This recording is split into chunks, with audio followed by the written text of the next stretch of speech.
সবাই ভালো আছেন? আমিও আলহামদুলিল্লাহ তোমাদের দয়ায় ভালো আছি। আজকে আমরা আলোচনা করব অর্থনীতি প্রথম পত্রের দ্বিতীয় অধ্যায়ের পাঠ 2.11 2.11। আজকে খুবই গুরুত্বপূর্ণ একটা টপিকস নিয়ে আলোচনা করব। আজকের টপিকসটা হচ্ছে যে কীভাবে বাজারে ভারসাম্যটা নির্ণয় করতে হয়। বাজার ভারসাম্য নির্ণয়ের একটা গাণিতিক মডেল নিয়ে আলোচনা করব। এখান থেকে বোর্ডে একটা সৃজনশীল কোয়েশ্চন অবশ্যই এসে থাকে। তো বিষয়টা একটু খুবই গুরুত্বপূর্ণ, একটু খেয়াল করবেন। আমি এখানে একটা সূত্র প্রয়োগ করে লিখেছি, সেটা হচ্ছে দেখি QD equal to QS, quantity of demand equal to quantity of supply. এই সূত্রটা কখন হয়? যদি বাজারে ভারসাম্য বিরাজ করে। যদি বাজারে কি বিরাজ করে? ভারসাম্য বিরাজ করে, তখন quantity equal two quantity of demand equal to quantity supply হয়ে থাকে। এই সূত্রটা প্রয়োগ করে আজকে আমরা আমাদের গাণিতিক মডেলটা সমাধান বের করব। উদ্দীপকে একটা দেওয়া আছে যে চাহিদার সমীকরণ QD equal to 25 minus 5p। আবার যোগান সমীকরণ QS equal to 5 plus 5p। তাহলে এই দুইটা সমীকরণ দিয়ে প্রশ্ন করা হয়েছে কি উদ্দীপকের ভিত্তিতে ভারসাম্য দাম ও পরিমাণ নির্ণয় করো। ভারসাম্য দাম ও পরিমাণ নির্ণয় করো। এখন আমরা এটাকে একটু সমাধানের চেষ্টা করি কীভাবে নির্ণয় করতে হয়। তাহলে আমরা জানি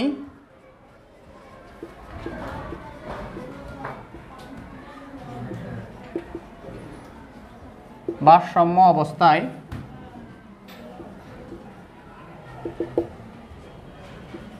QD equal to QS.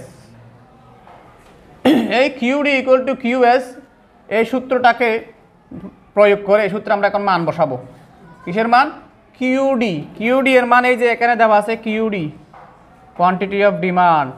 QD এর মান কত দেওয়া আছে? 25 মাইনাস 5p। এটা হুবহু নিয়ে আসবো, 25 মাইনাস 5p সেবার সমান সমান দিয়ে কিউএস। কিউএস এর মান এখানে কত দেওয়া আছে? এই যে কিউএস, এটার মান দেওয়া আছে 5 প্লাস 5p। এখান থেকে আমরা পি গুলো এক পাশে নিয়ে আসি, পি গুলো এক পাশে নিয়ে আসি।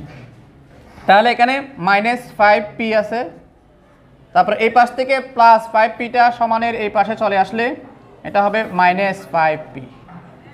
চিহ্ন পরিবর্তন হয়ে যায়, এটা তো আমরা জানি। তারপরে এই সমানের এই ডান পাশে 5 যেটা আছে এটা রয়ে গেল। এই যে বাম পাশ থেকে 25, এটা ছিল পজিটিভ, সমানের দুই পাশে চলে গেলে নেগেটিভ 25। এখন আমরা সমীকরণ করি মাইনাস 5 মাইনাস 5, তাহলে কত হবে? Minus 10p। 5 মাইনাস 25, তাহলে হবে মাইনাস 20।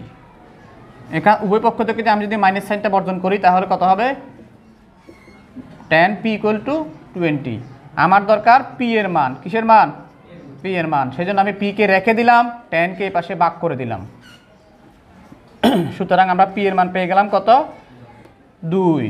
10 দুগুণে 20, 2। হ্যাঁ কি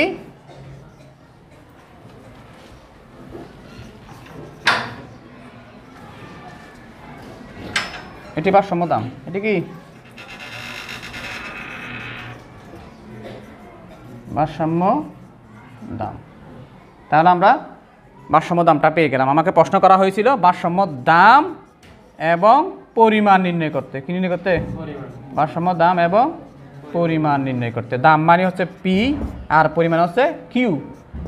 তাহলে আমরা পি এর মান পেয়ে গেলাম, পি এর মান পেয়ে গেলাম।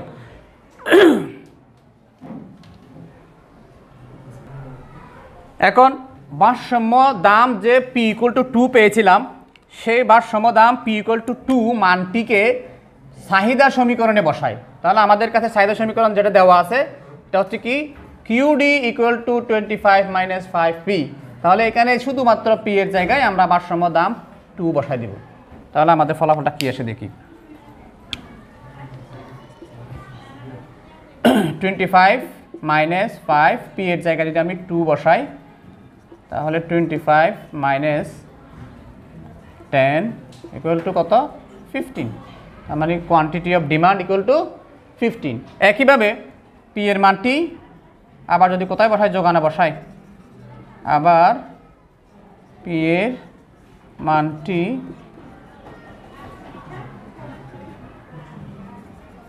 যোগান সমীকরণে বসাই, তাহলে যোগান সমীকরণটা আমাদের কাছে কি দেওয়া আছে, QS ইকুয়াল টু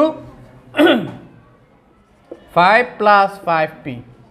তাহলে এখানে দেখেন এই 5 এর জায়গায় রয়ে গেল, তারপরে +5 এই p এর জায়গায়, জাস্ট কিসের জায়গায়, এই p এর জায়গায় যদি আমরা 2 বসাই দিই তাহলে কি হয়, 5 + 10 ইকুয়াল টু 15। একটা জিনিস আবার খেয়াল করেন, এই QD এর মানও পেয়েছি 15, QS এর মানও পেয়েছি 15। আমরা যদি ভারসাম্য যদি আমরা নিয়ে যাই, সুতরাং QD equal to QS equal to quantity, ঠিক আছে, সমান সমান কত, 15। এটি ভারসাম্য পরিমাণ।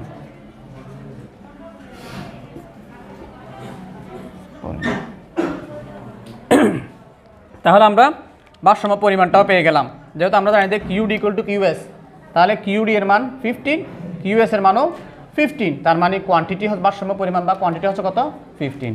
সুতরাং প্রাইস মানে ভারসাম্য দাম আর কি, প্রাইস ইকুয়াল টু 2 আর কোয়ান্টিটি ইকুয়াল টু কত, 15।